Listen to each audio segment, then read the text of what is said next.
Hola David, hola Oscar. Muchas gracias, bienvenidas en nombre del Instituto de Estudios Polítics y adelante Oscar. Hola, buenas tardes, gracias. Eh, Hola, yo soy, imagino que algunos me conocéis, soy Óscar Navarro, soy alcalde de Poliña de Xúquer, un municipio relativamente pequeño de la ribera del Xúquer en Valencia.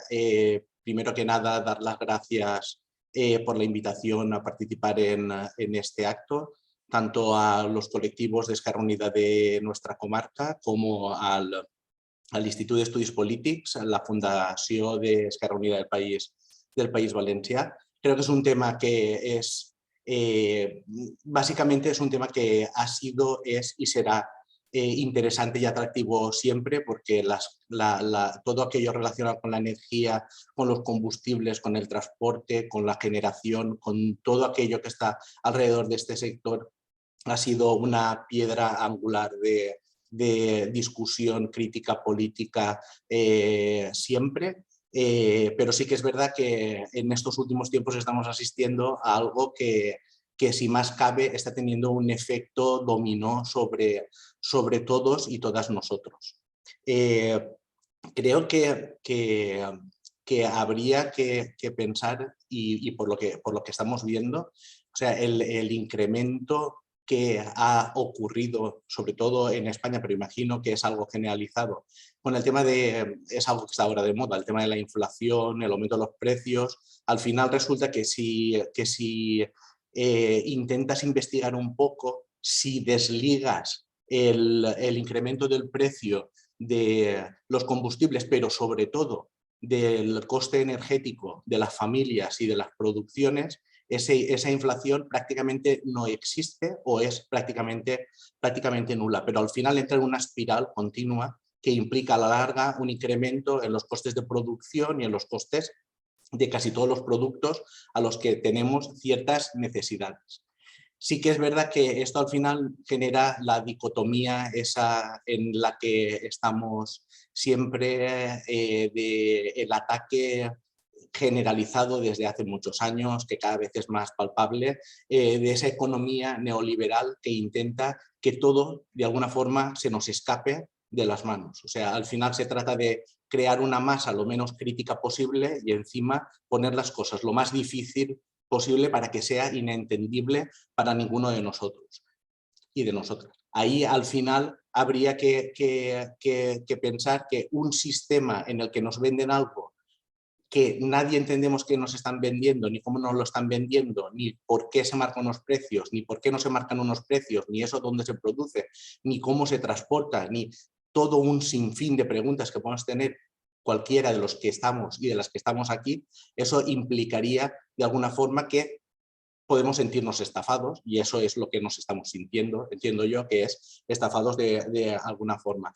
Eso también entra con otro choque crítico político nuestro, que es la crítica o lo que ha sido siempre la denuncia de la utilización de la energía nuclear, porque ahora parece que vuelve el mantra de que la alternativa para esa producción barata puede ser la energía nuclear, cuando es algo que de alguna forma todo el mundo sabemos que la energía nuclear no es más barata, simplemente es más barata por la gran inversión pública que hay detrás para que alguien lo explote, a qué costes y cómo se explota, las consecuencias medioambientales que tiene eso. Es como dar un paso atrás de alguna forma, y eso sin entrar en que la energía nuclear también requiere de unos combustibles, que en este caso es el uranio, y que prácticamente ya está determinado que tiene una cierta escasez.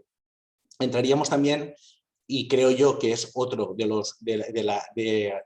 las cosas que habría que analizar, que es la forma de, mejor dicho, en manos de quién está, o sea, es como el lobo está guardando las gallinas, de alguna forma.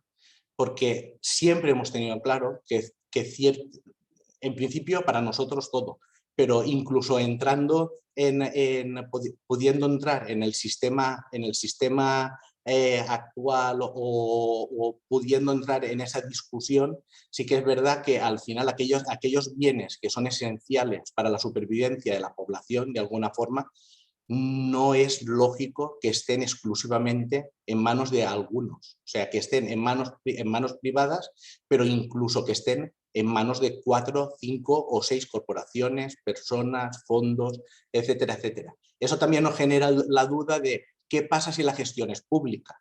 O sea, esa duda también la tenemos que plantear, porque al final tenemos ejemplos en Europa de países en los que la mayoría de la electricidad se produce por empresas públicas o son titularidad del Estado, y no es que no hayan tenido el mismo problema que estamos teniendo con el incremento del precio de la luz, han tenido los mismos problemas. Entonces, al final, también hay que determinar cuáles son esos límites a los beneficios o cuál es ese sistema que está marcando los costes y está marcando el precio de la electricidad para los ciudadanos y las ciudadanas, para las empresas, para cualquiera que consuma electricidad. Creo también que estábamos en un momento, no sé si continuamos estando, en un momento de oportunidad en cuanto a los objetivos de desarrollo y el cambio a la sostenibilidad, las energías renovables, la fuerte inversión en cuanto a energías renovables, pero eso, de alguna forma, como todo en este sistema, también es una oportunidad o puede ser una oportunidad para algunos. Ya lo estamos notando. O sea, algunos, en mi caso, ayuntamientos, que ya hemos hecho algunas plantas de autoconsumo subvencionadas por algún organismo público, nos damos cuenta que después a la hora de acceder a esas plantas de autoconsumo, realmente lo que estás es autoconsumiendo una parte de lo que produces durante el día y otra parte estás vendiéndosela al precio que alguien quiere a una compañía eléctrica para que haga negocio con tu electricidad. Pero es que es peor aún, es que si quieres entrar en ese sistema, te cambian las tarifas de precio. Con lo cual, en mi caso, por ejemplo, en el de mi ayuntamiento, al final nos ha salido más económico mantener la tarifa en este momento, regalándole la energía que sobra a la compañía eléctrica, que cambiara los precios que nos ofrecían con excedente de energía, porque era más caro que la tarifa que teníamos actualmente o que tenemos en este momento para ciertos suministros. Y eso sin entrar en el tema de la cantidad de dinero que se va a invertir en plantas solares fotovoltaicas y quién va a gestionar eso.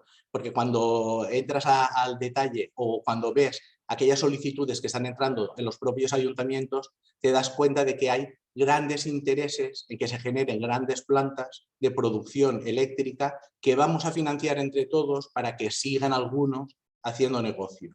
Y si eso sigue vinculado a... Eso lo explicará David después, porque yo, sinceramente, y lo decía antes de empezar, no sé si ya también me he convertido en un analfabeto a la hora de conseguir entender ciertas cosas, porque lo decía y lo comparaba, por desgracia para mí, pues yo soy alcalde, pero lo digo sin ningún tapujo, lo comparaba con la administración. O sea, hemos llegado a un punto en el que somos capaces de generar una arquitectura en algunas cosas para que nadie las entienda. O sea, la administración somos unos expertos en eso, pero es que con el tema de la energía eléctrica está pasando lo mismo. Nadie entendemos nada relacionado con cómo se marcan los precios, cómo puede ser que el precio de una energía marque el precio de todas las energías, hasta siendo esa energía la que menos se produce en un país como España, por ejemplo, y si no es la que menos, una de las que menos se produce. ¿Cómo puede ser que las energías más baratas, como puede ser la hidráulica o otras, estén en manos por medio de concesiones públicas,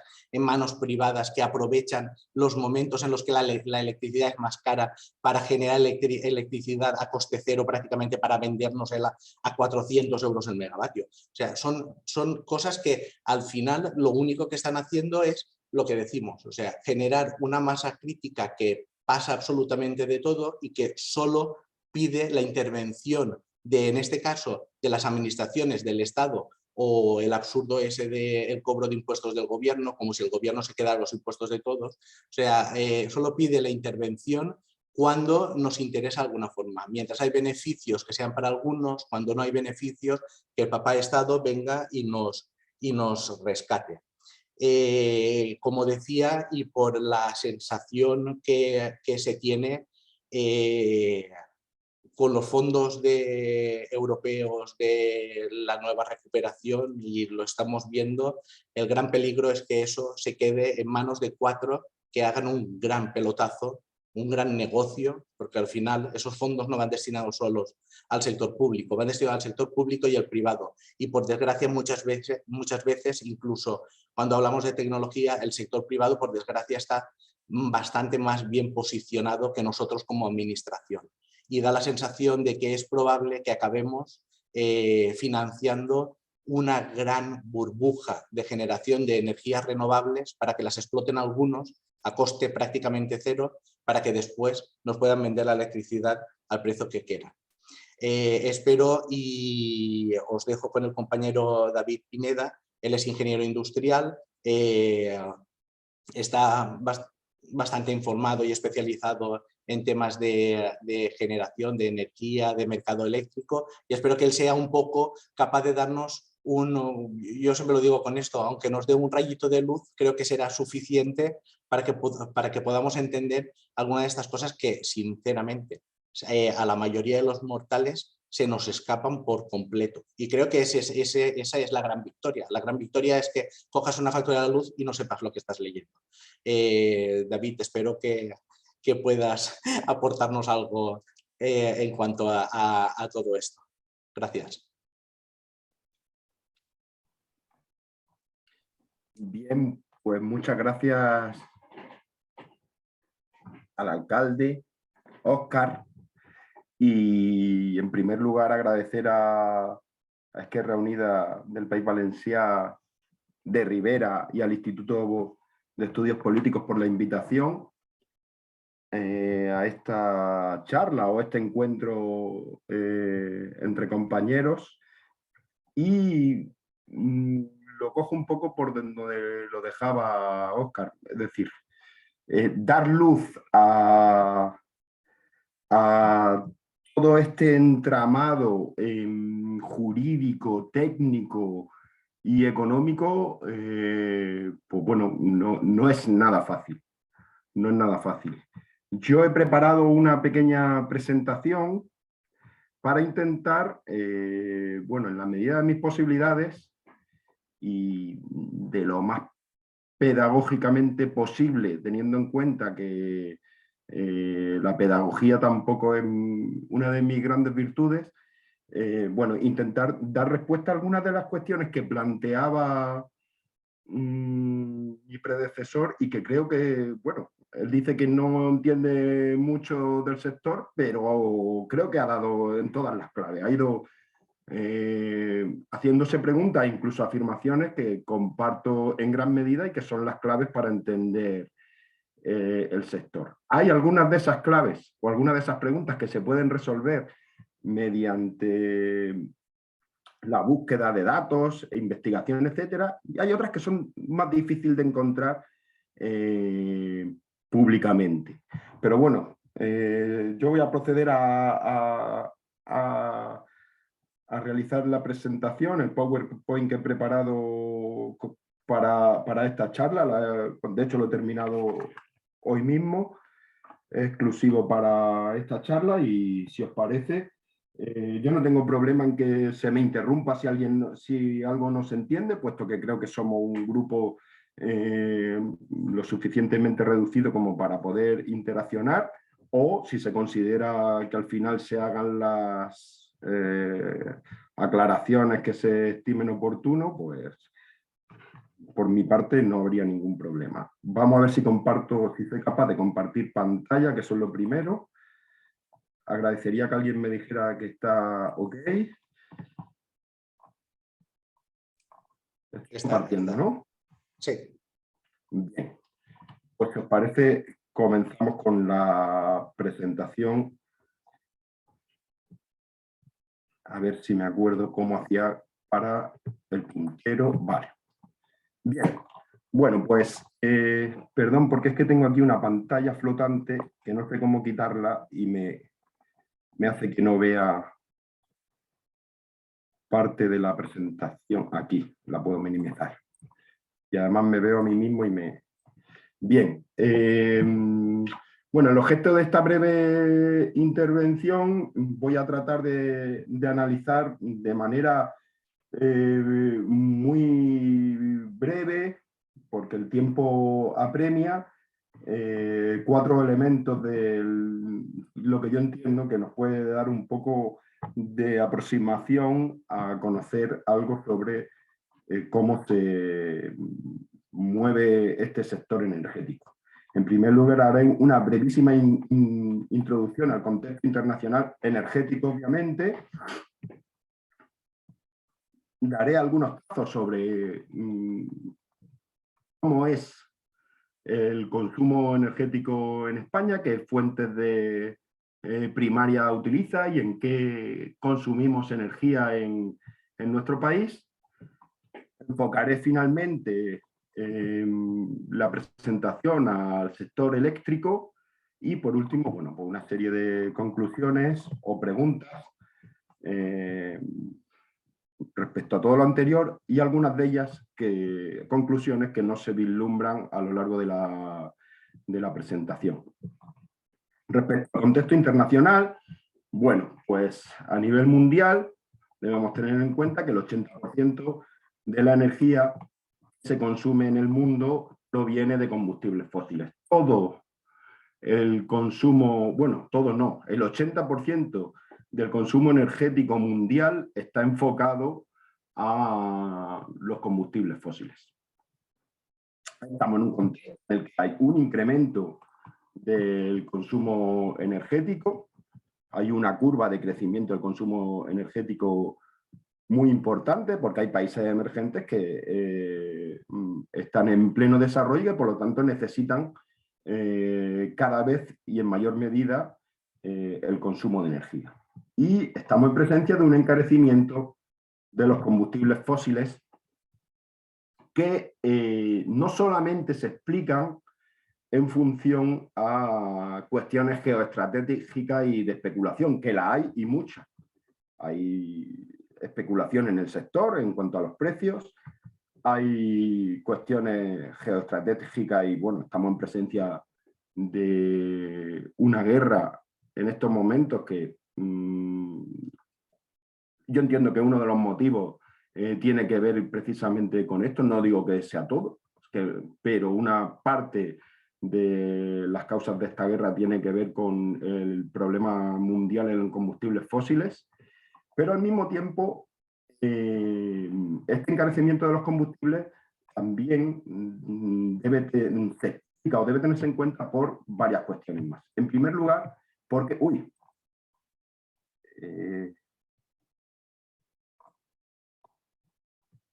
me he saltado, me he ido un montón, no sé qué ha pasado.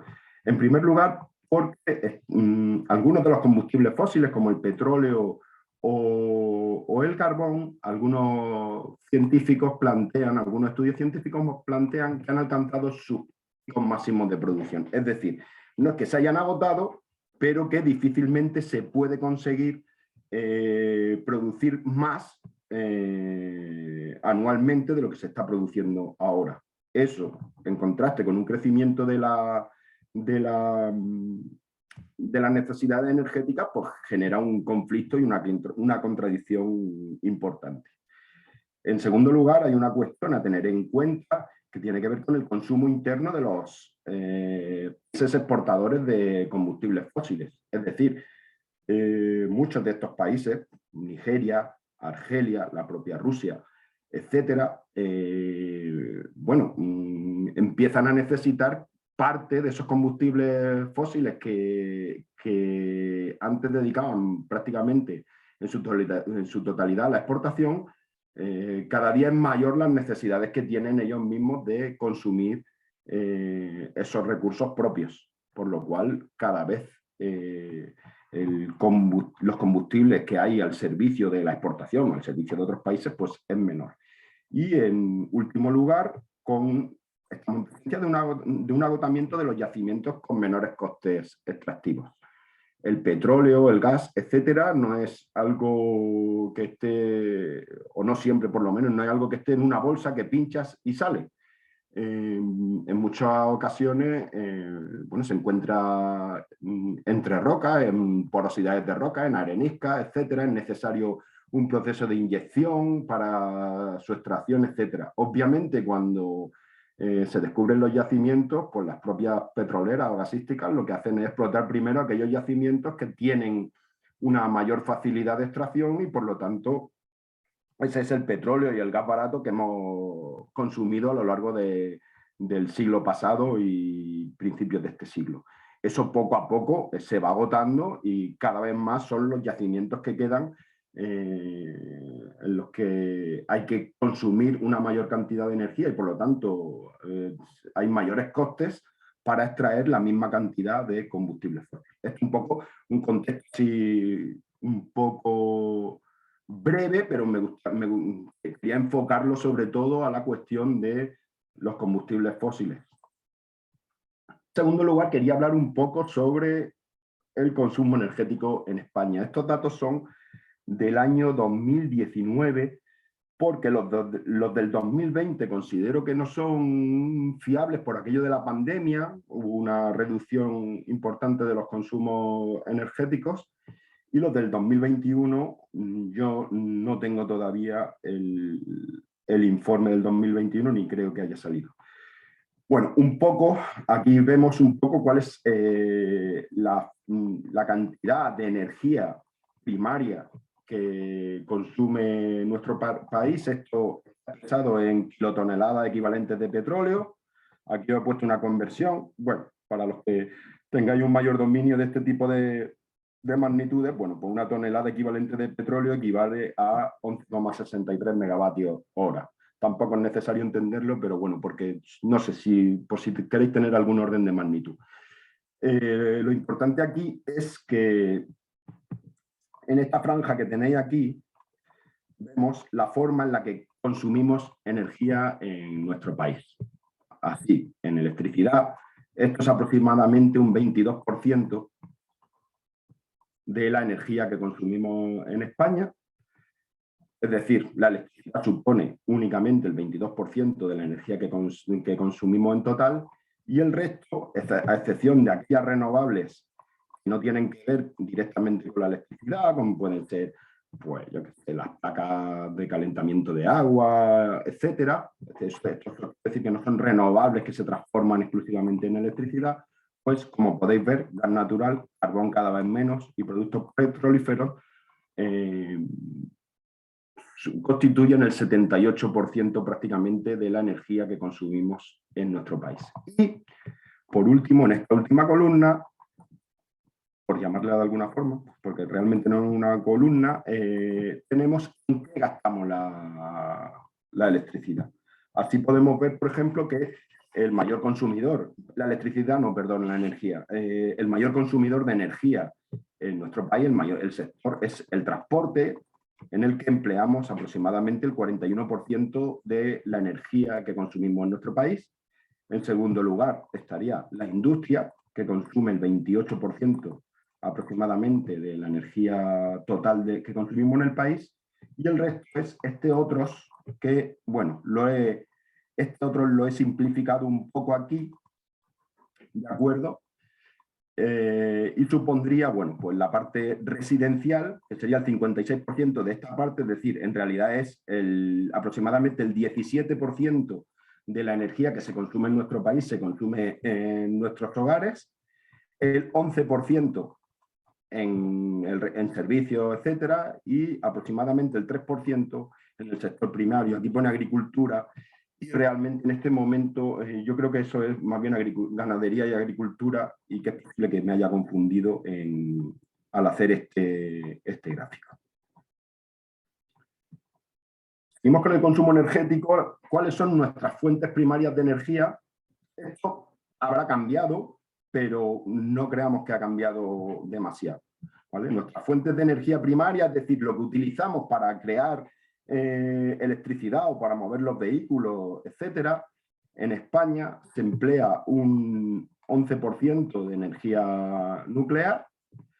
Este valor probablemente haya bajado en los últimos años por el efecto del cierre de centrales de carbón. En el 2019 era un 9%, en estos momentos es inferior. Un 45% de productos petrolíferos, un 21% de gas natural y un 14% de renovables, donde se incluyen, en este caso, las renovables eléctricas, o sea, que producen electricidad, y aquellas que no tienen que ver directamente con la producción de electricidad. ¿Y en qué forma consumimos la energía? Bueno, es un poco el resumen de lo que os planteaba en el diagrama de Sankey anterior, es decir, un 22% de la energía la consumimos en forma de electricidad, un 16% es mediante el consumo directo de gas natural, no el que pasa por los ciclos combinados, sino con el que se utiliza para las calderas, para la calefacción, para la cocina, para la propia industria que utiliza gas natural como fuente de energía, etc. Bueno, no creo que tenga mucho más que explicar este gráfico porque lo he explicado en el diagrama de Sankey. Y bueno, voy a introducir varias cuestiones muy básicas del sector eléctrico porque considero, bueno, por lo menos que cuando discutimos sobre el tema del sector eléctrico, la factura, etcétera, bueno, pues gran parte de lo que hablamos, aunque sea muy confuso, o de lo que escuchamos, aunque sea muy confuso, tiene que ver con una realidad material del proceso de producción hasta el consumo. Es decir, llamamos generación a todo ese entramado de tecnologías, de centrales nucleares, de aerogeneradores, de placas fotovoltaicas, de ciclos combinados, etcétera, que son las que generan la electricidad. Posteriormente entramos en una fase de transporte, de alta y media tensión, que es lo que forma parte de lo que gestiona Red Eléctrica Española y forma parte también de nuestras facturas cuando contratamos, se paga a través de la potencia contratada. Y creo recordar que una parte también por los peajes, pero esto yo creo que en este caso no soy riguroso, ¿vale? Y por último, la cuestión de la comercialización, que tiene que ver ya pues la bajada, la parte de la distribución a través de nuestros pueblos, ciudades, casas, etcétera, etcétera. Estas son las 4 etapas básicas que tiene todo el ciclo eléctrico en nuestro y en cualquier país. Algunas características que hay que tener en cuenta de la energía eléctrica es que, en primer lugar, y creo que es muy importante porque es lo que condiciona gran parte de todo el proceso, es que la energía eléctrica no es almacenable, al menos de forma masiva. Por lo tanto, debe producirse en todo momento la misma energía que estamos consumiendo. Aquellos que seáis más curiosos podéis entrar en Red Eléctrica Española y veréis unas curvas diarias donde se establece el consumo eléctrico esperado para el día de mañana y veréis que bueno, tiene una forma como 2 jorobas donde se establecen una serie de horarios punta que es donde más energía consumimos y que tiene mucho que ver también con la famosa entrada de la factura de la tarifa por horaria esta que nos implantaron en el mes de junio, que en mi opinión ni es buena ni es mala. Bueno, sería positiva si se pudieran controlar los precios, pero creo que no tiene nada que ver con la situación que estamos viendo de elevación desmesurada de los precios. En función a ese asunto que tiene que ver con que tenemos que producir prácticamente la misma energía que estamos consumiendo en cada momento, es necesario un operador que en todo momento esté pendiente de qué es lo que estamos produciendo y qué es lo que se está consumiendo. De manera que de entrada y salida a distintos productores pidiéndole que aporten electricidad o que dejen de aportar electricidad a la red. ¿Vale? Para ello, de una manera un poco simplificada por mi parte, pero entrar en esto sería una charla completa, para ello se emplean mecanismos pues, como el pool energético el mercado marginal, donde los distintos centros de producción plantean cuándo pueden entrar, a qué coste pueden entrar, se hace una casación entre productores y demandantes de energía y bueno, pues se establece una especie de orden de producción a lo largo de un día determinado, ¿vale? Y bueno, esto es un dato que para lo que estoy diciendo tampoco es que aporte mucho, pero bueno, el transporte y la distribución de electricidad pues se producen una serie de pérdidas. Sobre el sector eléctrico en España, bueno, pues esto sí es un dato de 2021, me lo bajé hace poco de Red Eléctrica Española y os he hecho estos gráficos para que sepamos un poco cuál es la situación general de las tecnologías que tenemos implantadas en nuestro país. Bueno, pues no tiene mucho que explicar, actualmente tenemos una potencia instalada de 113 gigavatios, la hidráulica supone un 15%, solar fotovoltaica un 14%, que ha crecido bastante en los últimos años, eólica un 25%, nuclear un 6% y ciclo combinado un 23%. Y el resto son, bueno, pues bombeo, otro tipo de renovables, fuel. Aquí estará ya está metida en resto incluso el carbón porque ya su producción es pequeña, pues el resto son ese 12%. Esto es potencia instalada, es decir, el número de centrales de cada tipo de tecnología que tenemos. Y esto es la producción del año pasado, lo que produjo cada una de las tecnologías. Es decir, pues el 21% de la energía eléctrica que se produjo en nuestro país tuvo origen nuclear, el 17% tuvo un origen de ciclo combinado, el 8% fotovoltaica, el 23% eólica y el 12% hidráulica, ¿vale? En función, otra vez me ha pasado, es que si no, disculparme, en función a estos datos, creo que era interesante este gráfico que he hecho para que veamos un poco el factor de aprovechamiento de cada una de las tecnologías. ¿Qué significa esto? Significa que si, a ver cómo lo explico para que aquel que no tenga muchos conocimientos de ciencia o de energía, por lo menos en cuanto a termodinámica y física, lo entienda. Es decir, el factor de aprovechamiento vendría a ser el número de horas a lo largo del año que utilizo cada una de las tecnologías. De esta forma,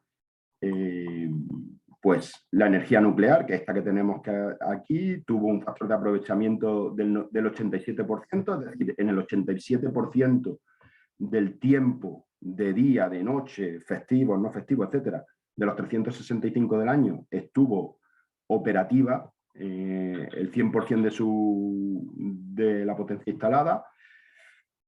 Y pues bueno, el resto de tecnologías las tenéis aquí. Cogeneración un 53%, hidráulica un 20%, ciclos combinados un 19% y fotovoltaica, por ejemplo, un 16%. Este cuadro, en mi opinión, es importante porque si bien hay tecnologías que podrían estar en torno a más del 90%, como pueden ser la nuclear, como puede ser el ciclo combinado, como puede ser en sus tiempos el carbón, que podía tener perfectamente unos factores de aprovechamiento en torno al 90% perfectamente. Hay tecnologías que, no podrán nunca alcanzar ese factor de aprovechamiento. Es decir, la energía fotovoltaica probablemente puede crecer, pero la energía fotovoltaica, bueno, pues, como decía Pablo Casado, cuando es de noche, pues no produce. Y eso es una realidad, aunque lo diga Pablo Casado. Y lo mismo ocurre pues, con la energía eólica. Cuando no hay viento, pues no produce. Y cuando hay mucho viento, tampoco. Es decir, hay una serie de condicionantes para algunas de las tecnologías que provocan que su factor de aprovechamiento no pueda ser el 100%, ni siquiera el 90%.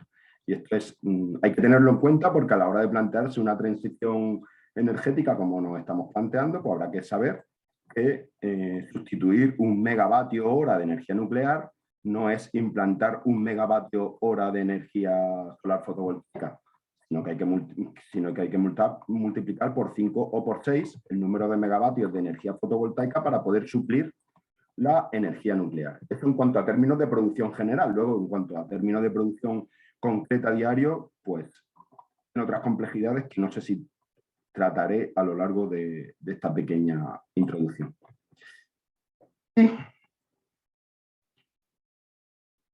creo que este es un asunto que muchas veces nos trae quebraderos de cabeza, que es ¿qué es el mercado marginal? Disculpar estos saltos, pero yo intentaba ir explicando un poco conocimientos generales con cuestiones que están en debate hoy por hoy. Hablamos, y lo comentaba Óscar, que hay mucha distorsión sobre el tema de la fijación de precios, ese asunto tan escabroso de que la última tecnología que entre en el pool eléctrico o en la subasta marca el precio de todas las demás tecnologías, etc. Esto más que una explicación del mercado marginal, porque realmente no es el objeto o no es mi intención explicar exactamente cómo funciona el mercado marginal, sino yo lo que quiero es cuestionar si es un mercado marginal. Efectivamente, creo que todos sabemos que parece bastante,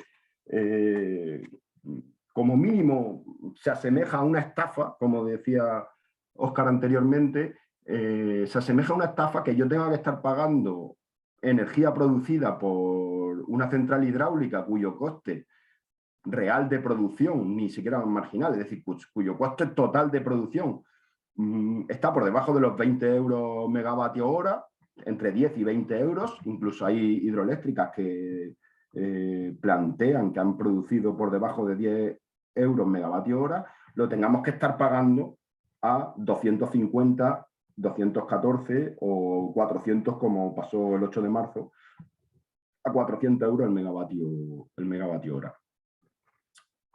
Entonces, yo me hago una serie de preguntas y la primera es si tiene sentido realmente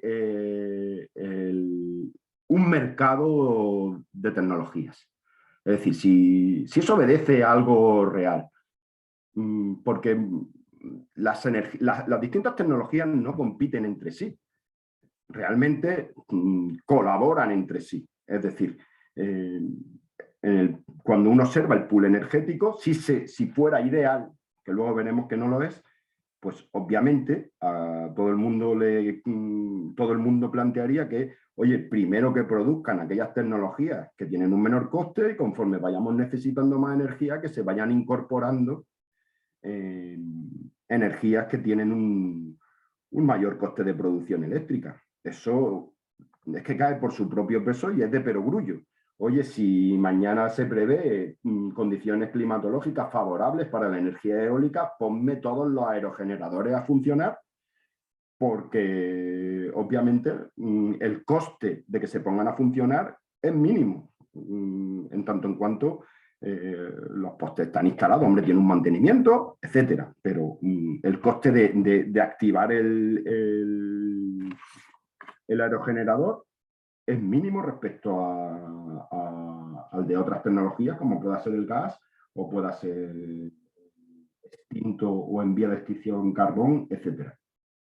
Por lo tanto, yo no considero realmente haya una competencia entre tecnologías, sino que son complementarias, se tienen que ir complementando entre sí.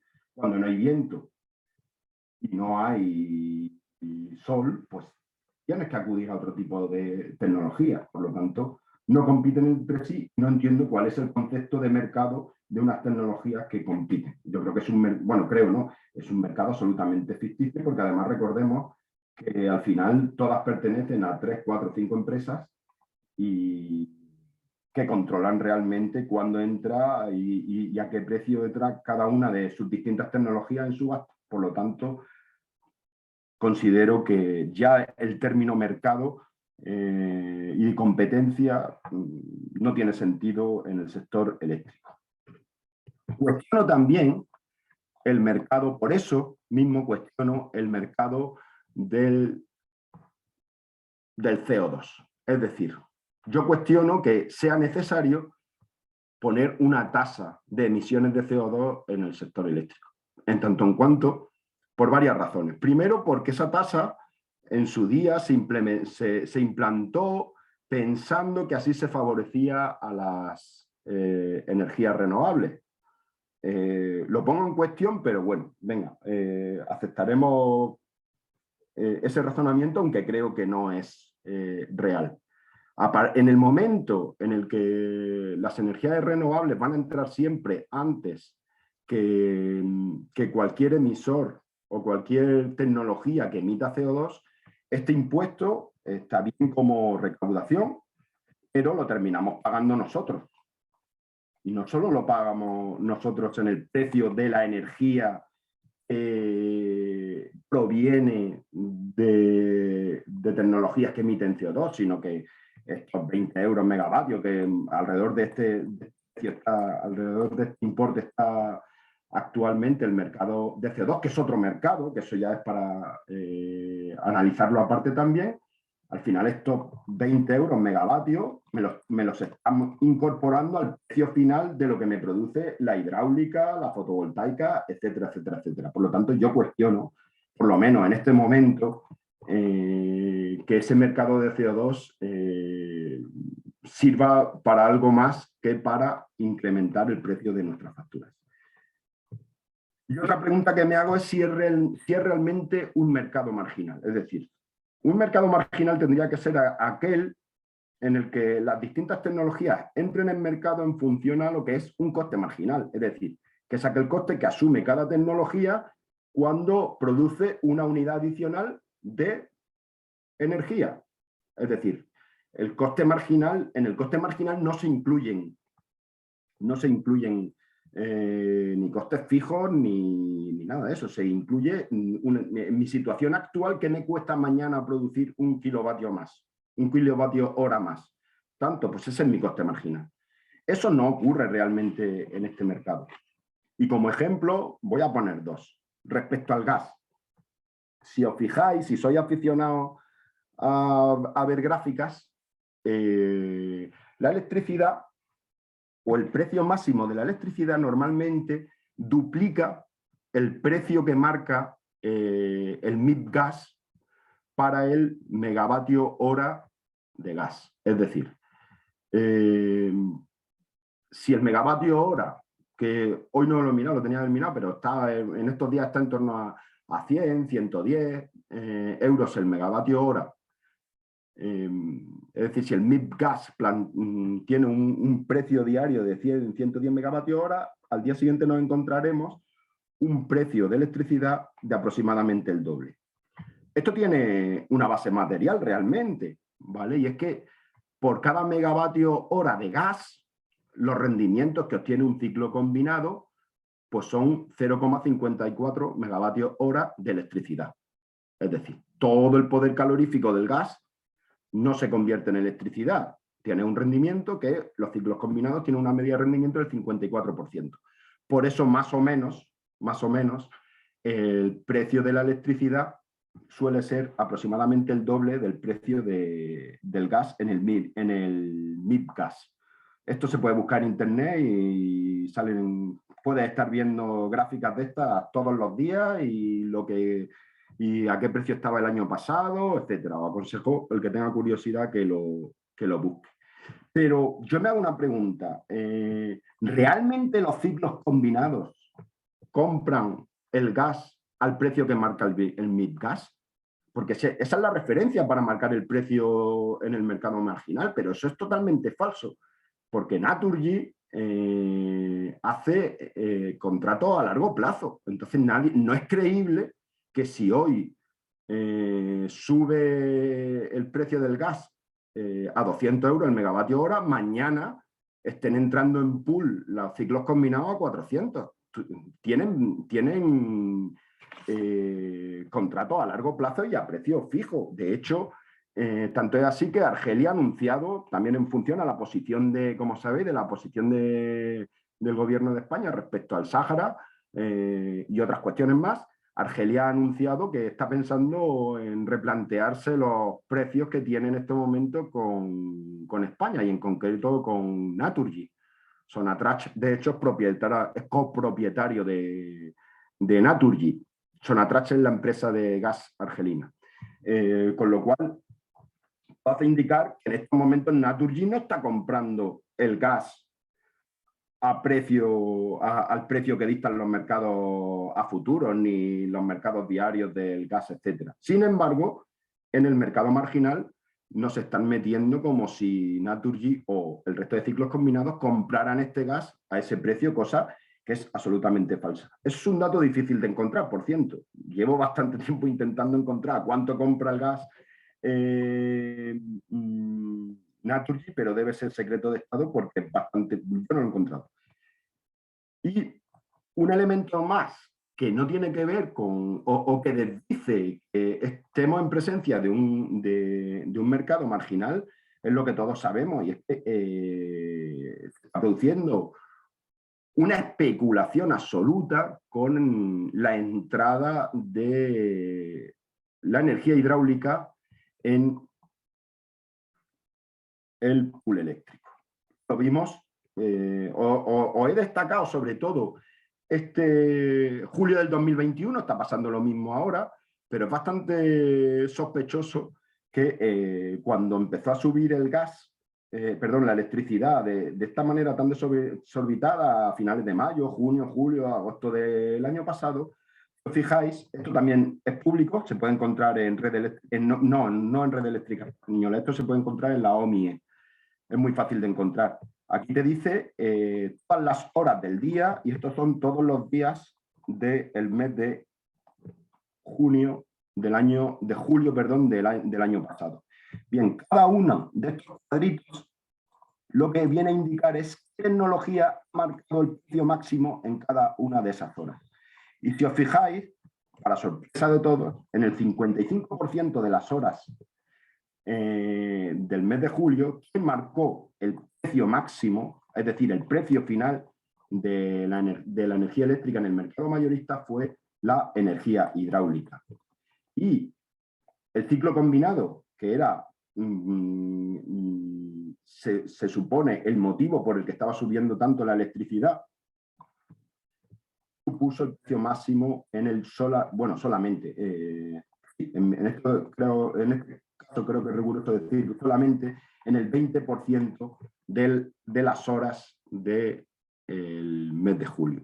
Es decir, estamos hablando de que en aquellas fechas el precio máximo estaba por encima de los 100 euros, 120 en algunas ocasiones, máximos por encima de todo eso, lo que he dicho, el precio medio, y sin embargo quien está marcando el precio de ese mercado era la energía hidráulica, que tiene un coste no marginal, no, un coste total por debajo de los 20 euros y más próximo a los 10 euros megavatio hora que a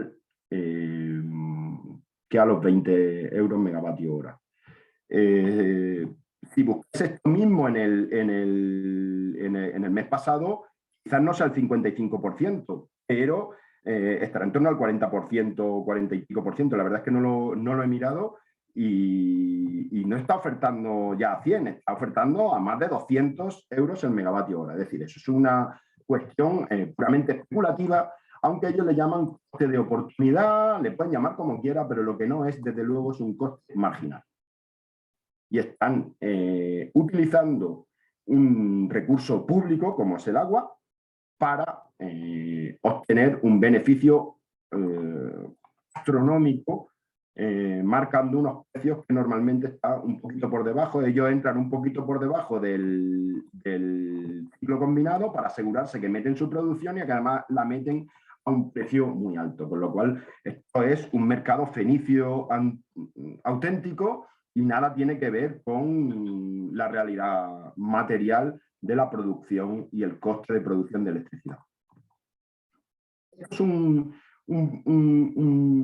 pequeño análisis que he hecho es propio, tiene el rigor que tiene, pero para que no... Bueno, no, este en concreto sí tiene rigor. El que no tiene tanto rigor posiblemente es el siguiente, pero este sí. Esto es para que nos hagamos una idea de lo que pasó el año pasado. Es decir, estos son lo que produjeron todas estas tecnologías. Esto no está muy bien porque me lo he copiado, pero bueno. Todas estas tecnologías, otra vez. Todas estas tecnologías, ya estoy acabando. Todas estas tecnologías produjeron todos estos megavatios hora a lo largo de junio a agosto del año 2019. Lo que quiero destacar de aquí, elimino el año 2020 porque, insisto, creo que el año 2020 no es bueno para comparar. Sé que hay gente que le gusta comparar el año 2020 porque los precios eran mucho más baratos que en 2019, pero a mí me parece un engaño hacerlo porque hay que tener en cuenta para comparar cosas tienen que ser medianamente equivalentes y el año 2020 desde luego no era equivalente en el consumo ni en la producción energética con nada, por las circunstancias que todos conocemos. Pero lo que quiero destacar de aquí, el año pasado se produjo un 40% más de energía proveniente de la central hidráulica de lo normal, ¿vale? Se produjo un 20% más de energía eólica, un 150% más de 144% más de solar fotovoltaica. Esto de la nuclear creo que es insignificante, tendrá que ver más con temas de mantenimiento que con otra cosa, pero fijaos, un 43% menos de electricidad con ciclo a partir del gas de lo que se produce normalmente en esas fechas y en años anteriores. Es decir, el oligopolio eléctrico no es imbécil. Él mismo produjo menos con aquellas tecnologías que le suponían más costes y metió en producción mayor cantidad de cuota de producción en aquellas energías que le son más baratas, como es la hidráulica. Pero eso sí, lo hizo a un precio de aquella tecnología con la que produjo menos y pues le salió el negocio absolutamente redondo. Y por último, una serie de conclusiones, propuestas conclusiones. Primero, ¿cómo acatar el problema? Como bien decía Óscar, la cuestión de los impuestos, atajar este problema de manera exclusivamente fiscal o a través de la fiscalidad, creo que es pan para hoy y hambre para mañana. Y el ejemplo es lo que pasó el año pasado o lo que ha pasado con la gasolina hace una semana. El recorte del IVA del 21% al 10% que se hizo en junio del año pasado duró un día, exactamente un día. Y bueno, pues las ayudas de la gasolina, todos sabemos en nuestro pueblo o en nuestras ciudades lo que han hecho. Al día siguiente de aprobar el gobierno la ayuda de 30 céntimos, la gasolina valía 20 o 25 céntimos más cara en la gasolinera. A partir de ahí, bueno, entiendo que la única forma es la intervención del precio en el mercado mayorista. Es más, aquí no me he expresado correctamente porque yo entiendo que lo que hay que acabar es con ese mercado mayorista que no es más que usura. Y hay que hacer una adecuación entre los ingresos y el coste de producción real de cada tecnología. Es decir, hay que hacer una ponderación entre quién contribuye a la producción energética, cuánto le ha costado, en el estadio actual, si se plantea que esas empresas son privadas, pues darle el margen de beneficio que se considere oportuno. Pero cada vez nos alejamos más entre lo que pagamos por la electricidad y lo que realmente cuesta. Y como ejemplos, esto es lo que he dicho que no es totalmente riguroso, un cálculo, lo que pasa es que yo he hecho un cálculo con medias mensuales y esto más bien hay medias mensuales y producciones mensuales de cada tecnología y esto habría que hacerlo con medias horarias porque si no, no te sale bien. Pero bueno, es aproximado. El coste medio en junio y agosto del 2021 es de 50 euros megavatio hora si ponderas todas las tecnologías que contribuyeron y el precio medio en el mercado mayorista fue de 118, es que aquí hay más de un 50% de margen y solo estamos hablando del precio mayorista. No hemos hablado ni puedo hablar, porque sería alargarme mucho, de lo que son peajes, de lo que son pagos de potencia, etcétera, etcétera, etcétera, que forman parte de nuestra factura y que forman parte también de los ingresos del oligopolio eléctrico por la vía de la producción o por la vía de la comercialización. Y el coste medio este invierno, atendiendo a las tecnologías que han contribuido, ha sido de 80 euros megavatio hora y el precio medio en esos mismos 3 meses ha sido de 213 euros el megavatio hora. Aquí hay un incremento evidente desde el año pasado a este, que está motivado por dos cuestiones. La primera, porque el gas ha subido en el mercado internacional. Si bien, yo insisto, pongo en duda que el gas que emplean los ciclos combinados en este mes de enero les esté saliendo más caro que el que utilizaban en el mes de junio del año pasado. Y luego hay otra cuestión, y es que se ha reducido mucho la contribución de la hidráulica, porque ha sido un invierno seco y porque se gastaron bastante el agua embalsada en el verano para especular. Aquí hago una pregunta: si es viable acabar con este sistema eléctrico dentro de la Unión Europea, porque es un sistema absolutamente condicionado por la Unión Europea y lo estamos viendo porque querer salirnos exige la aprobación de la Unión Europea. Estas pequeñas medidas que ha adoptado, pequeñas o grandes, como se quiera ver, que ha adoptado el Gobierno de España en la última semana, algunas de ellas exigen aprobación por parte de la Unión Europea, lo cual dificulta mucho nuestra soberanía energética. Correré más porque probablemente me haya pasado en el tiempo algunas de las cuestiones que no he podido abordar, pero sí me gustaría que quedaran por lo menos reflejadas. Es que la necesidad de abordar no solo el cómo se produce la energía, sino el para qué producimos la energía, porque muchas veces, y yo mismo estoy cometiendo el mismo error, nos centramos en la producción energética, y en mi caso aún peor, porque me estoy centrando en la producción eléctrica, pero no nos centramos en cuestiones como en qué gastamos la energía. Y creo que hay más soluciones a nuestro problema energético en el para qué se produce que en el cómo se produce. Y sobre todo atendiendo a cuestiones como si tenemos un sector como el del transporte que consume el 41% de la energía, es difícil plantear algo medianamente serio en nuestro país y en el mundo que no tenga que ver con el transporte, bien sea por transporte público, bien sea disminución de los transportes, bien sea introducción del transporte de mercancías por ferrocarril. Hay muchas iniciativas, muchísimas propuestas y que tienen probablemente un impacto mucho mayor que el de sustitución de tecnologías contaminantes por tecnologías renovables. Y como decía Óscar, en todo hay energía y también habría que cuestionarse mucho qué es lo que fabricamos, para qué nos sirve y cuánto dura. Yo soy un obseso del tema de la obsolescencia programada, porque las cosas se fabrican en este sistema, se fabrican para venderlas, no para usarlas. Es un tema aquí que no he podido hablar, es una opinión también, obviamente. No hay salidas individuales ni excepcionales, solo hay salidas colectivas y estructurales. Yo no soy partidario del autoconsumo individual, lo tengo que decir, porque realmente supone un sobrecoste para la producción energética en general, un sobrecoste que muchas veces lo que provoca es que el que tiene dinero para instalarlo disminuye sus costes, pero esos sobrecostes los repercute sobre el colectivo. Es una opinión que podemos discutir.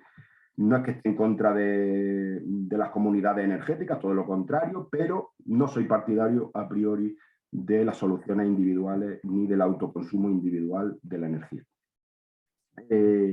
Sobre la transición energética, creo que hay que reconocer sus límites y creo que debe ser planificada. Y por último, mi conclusión final es la necesidad de nacionalizar el sector. ¿Y por qué? ¿Por qué?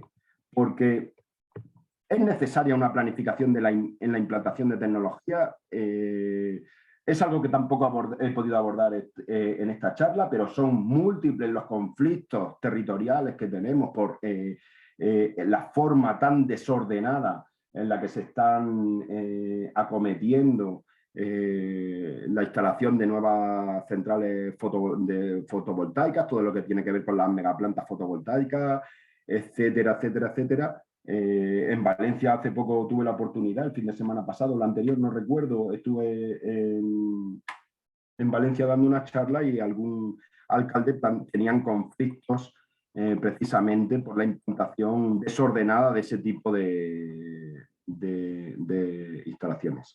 No creo posible el control de costes y precios si no hay una intervención pública y, por supuesto, sin intervención pública no creo que los recursos hídricos y el patrimonio público, como los terrenos, etcétera, se ponga al servicio del conjunto de la sociedad y no al servicio de los beneficios particulares. Y con esto, si aprendo a eliminar, a quitar mi fondo de pantalla, que no sé, ahora mismo no sé cómo hacerlo, yo habría terminado. Si alguien me puede indicar, deja de compartir.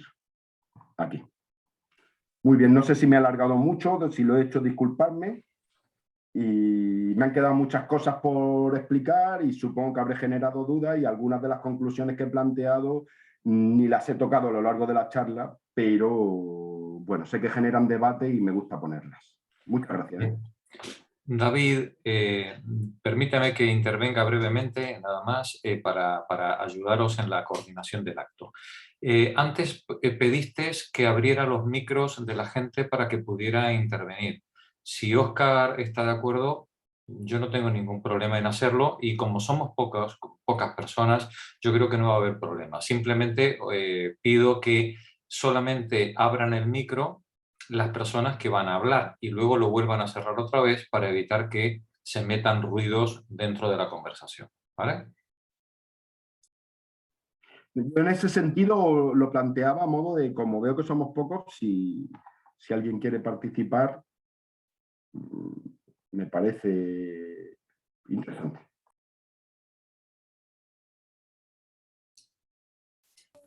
Ya pueden, las personas que quieran hacer preguntas o intervenir, pueden activar sus micros. Tenemos dos preguntas en el chat, bueno, o dos opiniones, una mía y la otra de Magda. La primera de Magda.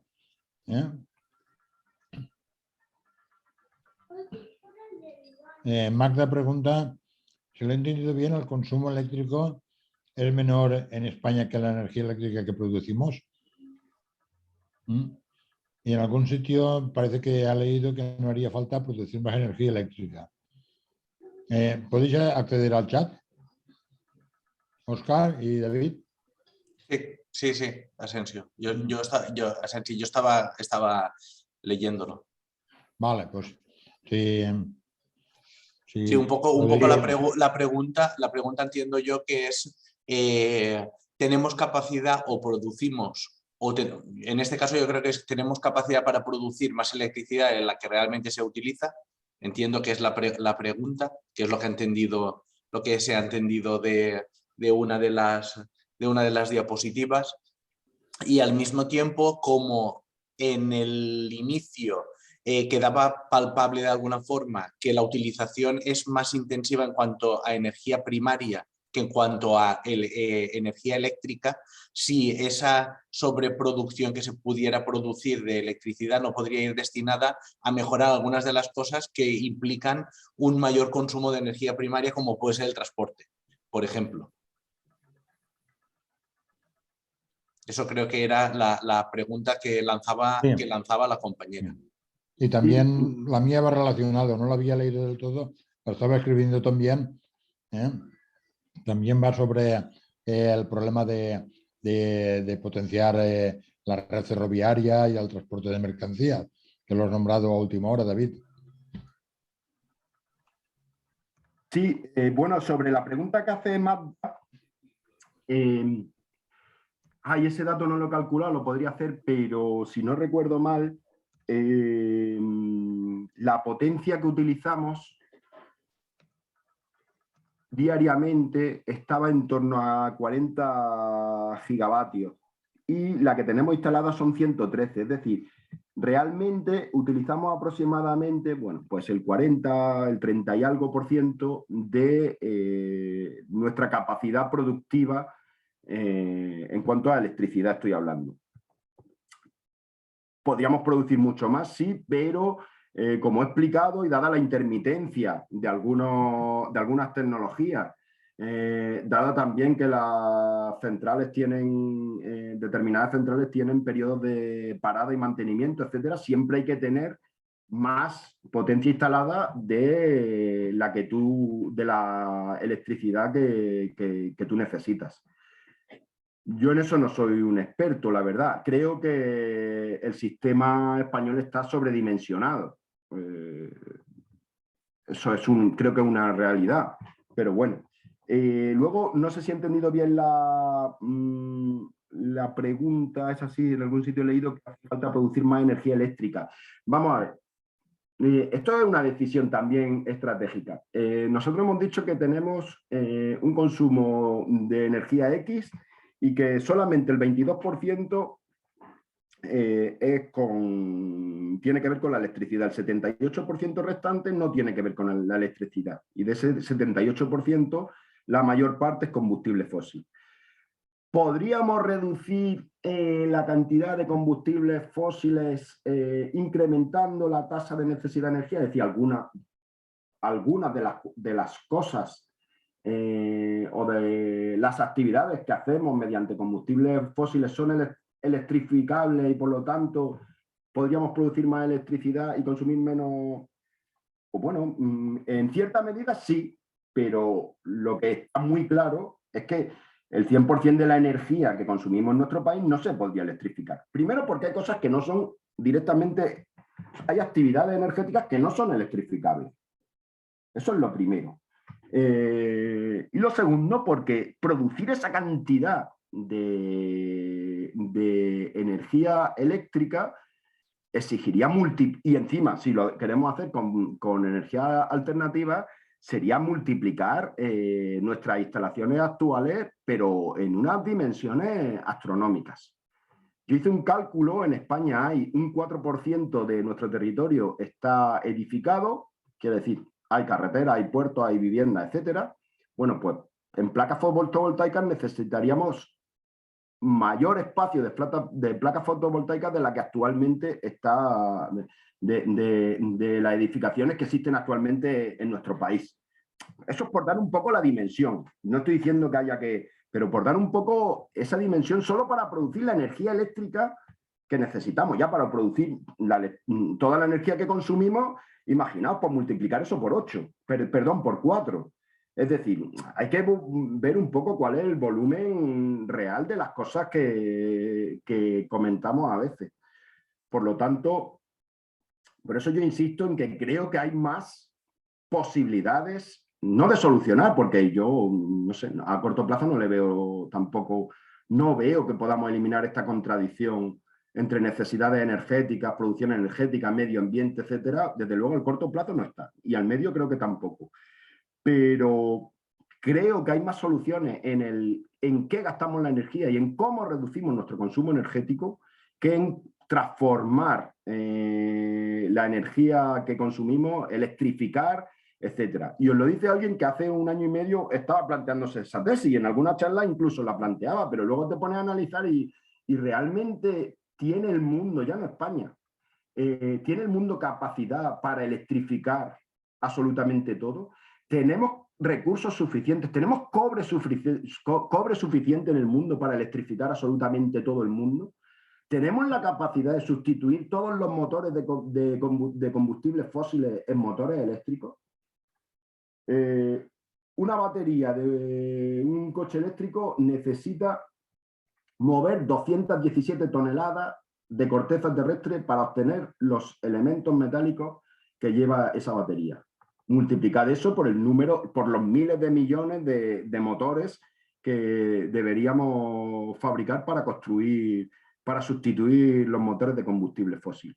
Es decir, no sé si con esto respondo un poco a la pregunta, pero creo que hay más solución que en electrificar que no sé si eso lo ha pensado alguien, que en electrificar un transporte en barco a lo mejor está en producir en España cosas que no tiene mucho sentido, sí tiene un sentido económico, ¿no? Que se produzcan a 6.000 kilómetros y vengan en barco.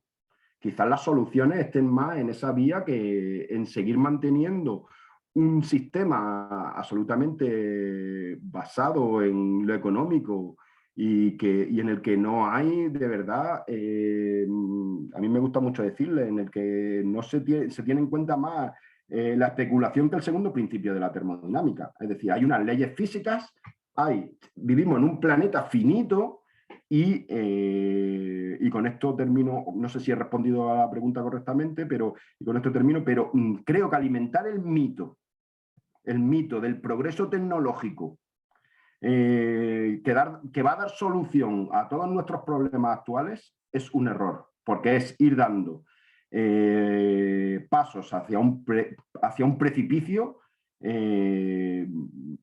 y alimentar una esperanza y unas ilusiones que son absolutamente falsas, por lo menos en el estado de la ciencia y de la tecnología actual. Y creo que actual y en mucho tiempo. Y voy a dar un detalle nada más.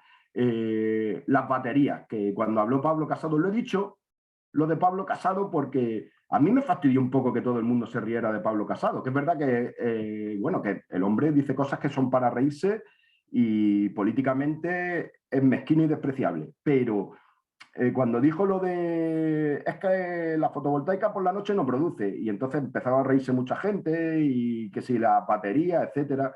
Eso yo decía, bueno, es que el que está diciendo lo de las baterías está, creo que está en una posición más errónea que la que de Pablo Casado.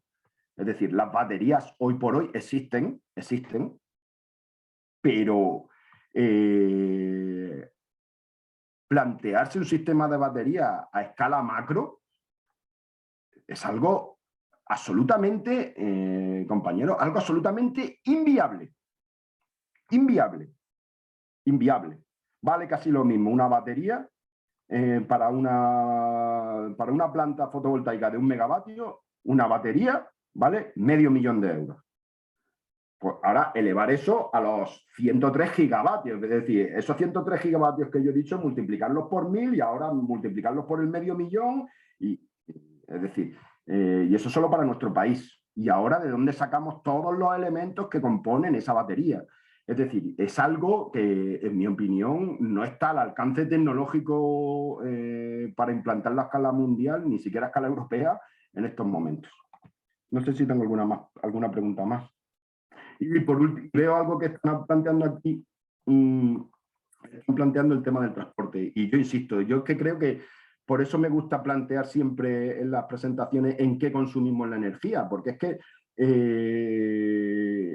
si no sabemos en qué la gastamos, no podemos saber realmente cuáles son los principales problemas que tenemos que atajar.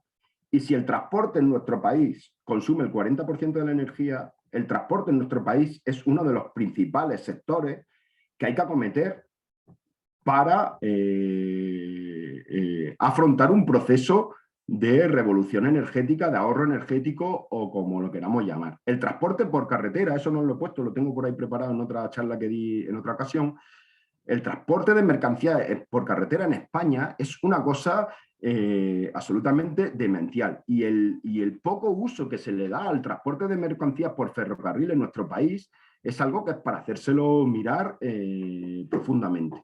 Porque los costes de transportar las mercancías, los costes energéticos estoy hablando, supongo que los económicos también, pero los costes energéticos de transportar las mercancías por ferrocarril, en este momento, no voy a dar el dato porque no lo sé, pero es bastante inferior al del transporte por camión. Es decir, el transporte público, bueno, no sé la Comunidad Valenciana cómo está, pero yo en Andalucía, vivo en Andalucía, encima en Andalucía Oriental, es decir, la comunicación por transporte, yo vivo en Almería, la comunicación por transporte público desde Almería,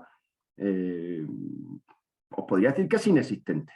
No existen los trenes de cercanías nuestra conexión por tren en Granada lleva, yo no sé cuántos años lleva ya en obra, ahora mismo no tenemos una conexión directa con Granada, vía ferrocarril.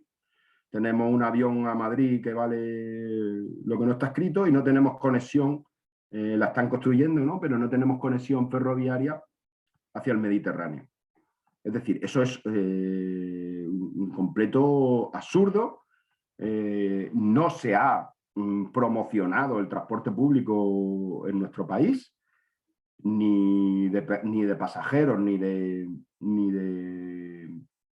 mercancías, y yo creo que es uno de los principales elementos a los que hay que atacar.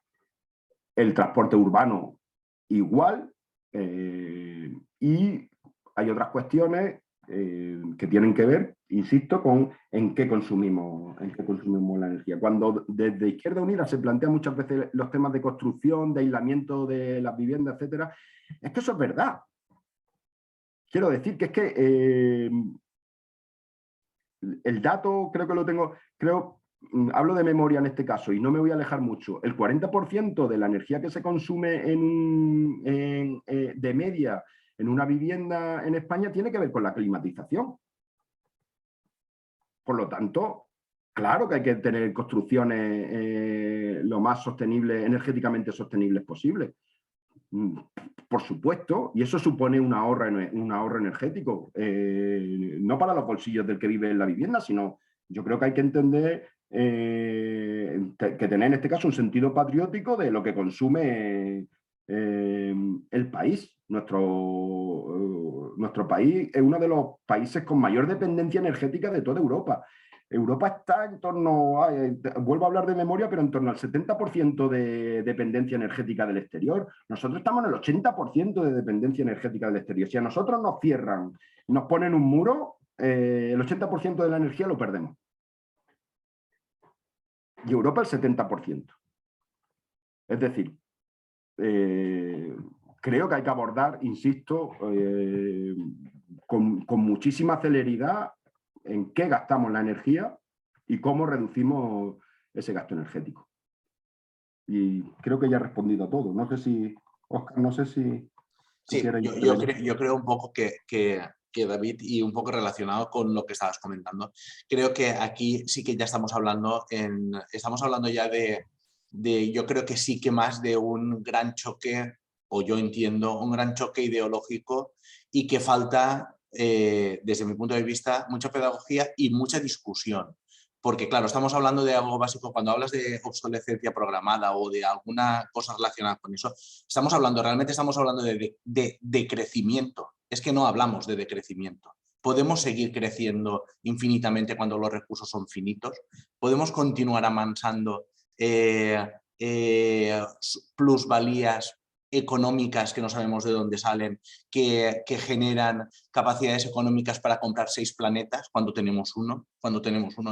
Son cosas que son absurdas y eso lo tenemos que trasladar a todos los sectores. Y estoy de acuerdo contigo que el tema de la electrificación y el tema de las energías alternativas para ciertas cosas, creo que al final siempre da la sensación de que hay un interés espurio detrás. No tengo claro que se analicen bien las cosas. O sea, al final montamos una planta solar fotovoltaica para de alguna forma generar electricidad, pero nunca se tiene en cuenta el coste de vida en la producción de las propias placas y su vida útil a la hora de saber cuál es el consumo real de eso con lo que se genera después, que es básicamente similar a lo que estabas comentando con las baterías.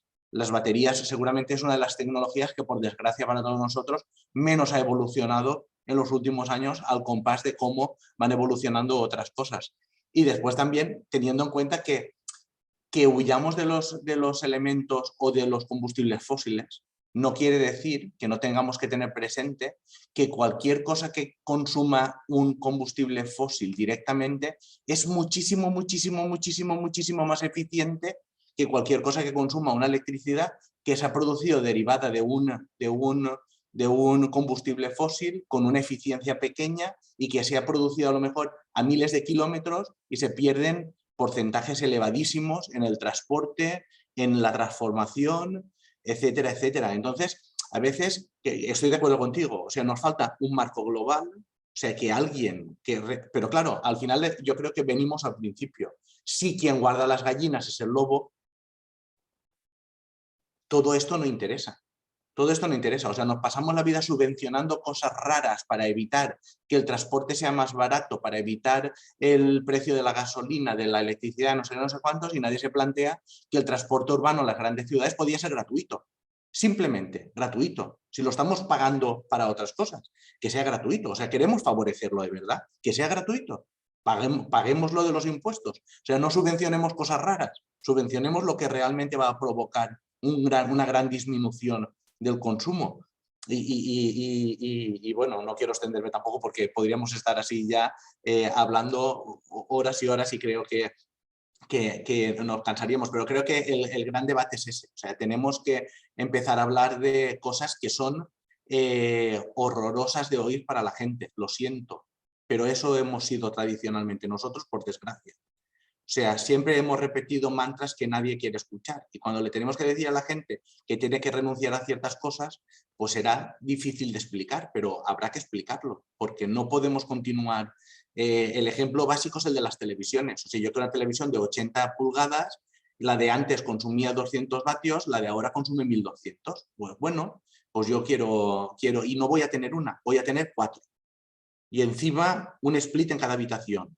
Y ahí suma y sigue, suma y sigue. Y eso no es cómodo explicarle eso a nadie, pero en algún momento tendremos que hacer la reflexión de ¿es ese la punta de debate? Evidentemente, en una parte sí, y después en la otra que has planteado, evidentemente, en la de quién tiene el control sobre los medios de producción de cosas que son básicas para la supervivencia de las personas. Es que yo creo que eso ya y con la pandemia primero y con la crisis ahora, lo vamos a ver. Primero la energía, ahora cuando queráis hablamos de los productos primarios y del coste que va a tener a la larga no ser capaces de tener soberanía alimentaria. Pero bueno, eso es un tema derivado. De todas formas, muchas gracias a todos por la participación, al Instituto y a Sensi por la invitación y David, un placer, de verdad. Igualmente, a ver si nos conocemos en persona. Me gustaría decir una cosa nada más, Óscar, para un poco una cosa que has planteado de qué es el zorro cuidando las gallinas. No sé si es una expresión andaluza o tú la has empleado también. Solamente voy a dar un dato. La empresa del oligopolio en España que con mayor ímpetu está planteando el tema de la transición energética y está invirtiendo en transición energética, Iberdrola. Bueno, pues Iberdrola, aparte de pertenecer a BlackRock, como pertenece, bueno, aparte de BlackRock como uno de sus principales accionistas, como creo que la mayoría de las empresas del IBEX 35, entre ellas el Banco Santander, los otros dos principales accionistas son un fondo de inversión de Qatar y el Fondo de Beneficios del Petróleo de Noruega. Es decir, dos fondos, dos países, son dos fondos soberanos, dos fondos de Estado, cuya principal negocio son los combustibles fósiles, es decir, aquellos que están impulsando la transición energética. En muchos casos detrás lo que hay es todas las grandes multinacionales de los combustibles fósiles que están viendo que, bueno, que quieren seguir controlando el sector energético a nivel mundial. ¿Vale? Y por último, respecto a lo que planteabas del decrecimiento, fíjate que yo nunca lo utilizo, estoy de acuerdo, pero no lo utilizo porque hay una serie de términos que creo que nosotros, desde nuestra perspectiva ideológica, deberíamos ir ajustando. Y es que muchas veces menos consumo no significa menos nivel de vida y no significa menos comodidad. O vamos a tener que renunciar a muchas cosas, evidentemente, pero quizá creo que renunciando a muchas cosas, entre otras cosas, porque hay una parte, la mayor parte del planeta que tiene que mejorar su consumo, que es una percepción que no podemos quitarnos de la cabeza, es decir, que hay gente que consume menos de lo estrictamente necesario. Aparte de eso, creo que abordar el consumismo y abordar la utilidad real de lo que fabricamos y tener en cuenta que detrás de todas las chorradas que muchas veces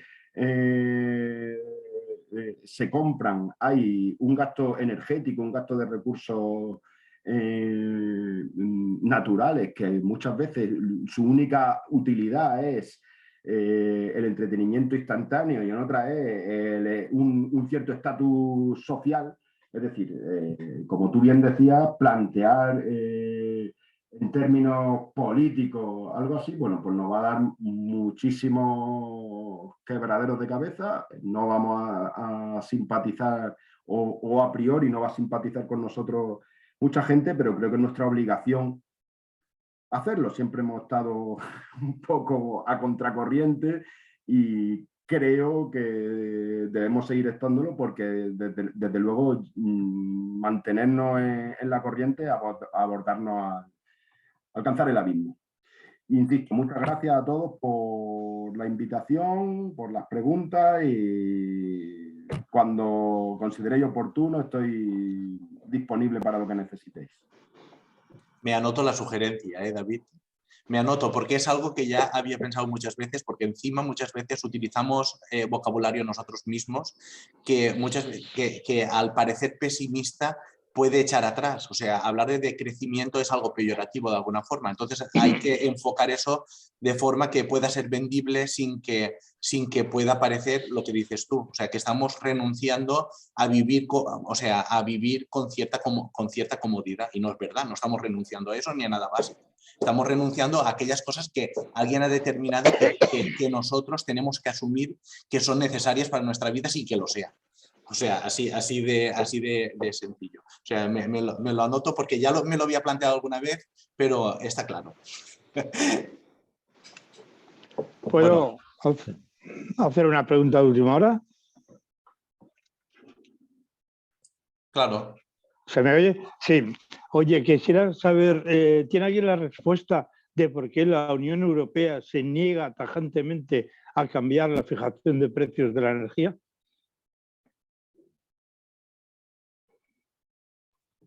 Hombre, yo la respuesta que tengo es que la Unión Europea es un organismo al servicio de las grandes multinacionales y así lo ha demostrado a lo largo de toda su historia. No tengo más explicación que esa. La Unión Europea vela y velará porque los grandes oligopolios mantengan sus dividendos y sus altos niveles de beneficios. A mí no me cabe ninguna duda al respecto, sinceramente. Porque es que todos... Bueno, y aparte, una cuestión que no he dicho sobre la transición energética, ¿alguien cree que las grandes multinacionales de la energía, tanto de la energía de combustibles fósiles como de la eléctrica, podrían abordar un proceso de transición energética que es real, que se están produciendo? Cada vez hay más energía alternativa, ahora están con el tema del hidrógeno verde, ahí hay inversiones reales, sin mantener un nivel de precio elevado en los carburantes y en la electricidad. Es una pregunta que suelto ahí. Es decir, si quienes se están desarrollando los procesos de transición energética son las grandes multinacionales del sector energético, porque BP, Cepsa y Repsol también están en esa onda de transición energética. También están planteando cuestiones como el hidrógeno verde, incluso hay proyectos conjuntos entre las petroquímicas de toda la vida con las eléctricas para abordar esos procesos de nuevos combustibles o de transición energética. ¿Podrían abordar ese cambio tan grande si no tuvieran elevados precios de carburante y elevados precios de la electricidad? Porque gran parte de lo que ha supuesto hasta ahora los grandes sistemas de producción eléctrica nacen de los estados. Las grandes hidroeléctricas nacen de los estados, las grandes centrales nucleares nacen de los estados, las centrales térmicas nacen de los estados. En el caso español no, pero en el resto de Europa los sectores eléctricos se nacionalizaron entre los años 40 y 50 en todos los espectros ideológicos. En todos los espectros ideológicos nacionalizaron la energía, desde el gobierno de Churchill en Inglaterra hasta... Se me olvida siempre cómo se llamaba este camarada, un ministro comunista de del gobierno de Gaulle de Francia, que fue quien nacionalizó el sector eléctrico en Francia, en Inglaterra. En Alemania es mucho más complejo porque ahí tienen un sistema de multipropiedad pública de Estado, Landers, municipios, no sé qué, pero en España no ocurrió eso, entre otras cosas porque España le pilló ese proceso de nacionalización general en toda Europa, le pilló con la dictadura franquista y Franco utilizó el sector eléctrico para pagar a aquellos que le habían apoyado en el golpe de Estado. Eso es toda una historia también muy interesante. Voy a dar una anécdota, aunque igual alguno me mata porque nos alargamos mucho, pero me gustaría dar una anécdota. Todos conocéis que a Franco le regalaron el Pazo de Meirás, una serie de empresarios. Bien, pues uno de los que se lo entregó fue Pedro Barrié de la Maza, ¿vale? Este señor se quedó con una empresa, a ver si me acuerdo, con Electra Popular Coruñesa, ¿vale? Que era de un industrial republicano que se tuvo que exiliar, llegó Franco y le dijo, bueno, pues como toda expropiada y para ti. Este señor que le regaló el Pazo de Meira, o que fue de los impulsores de que le regalaron el Pazo de Meira a Franco, se apropió de esta empresa de Fuerzas Eléctricas Coruñesa o algo así, de este republicano exiliado, y fue quien terminó formando Unión Fenosa. De hecho, este señor es el conde de Fenosa, que es el único título nobiliario con nombre de empresa.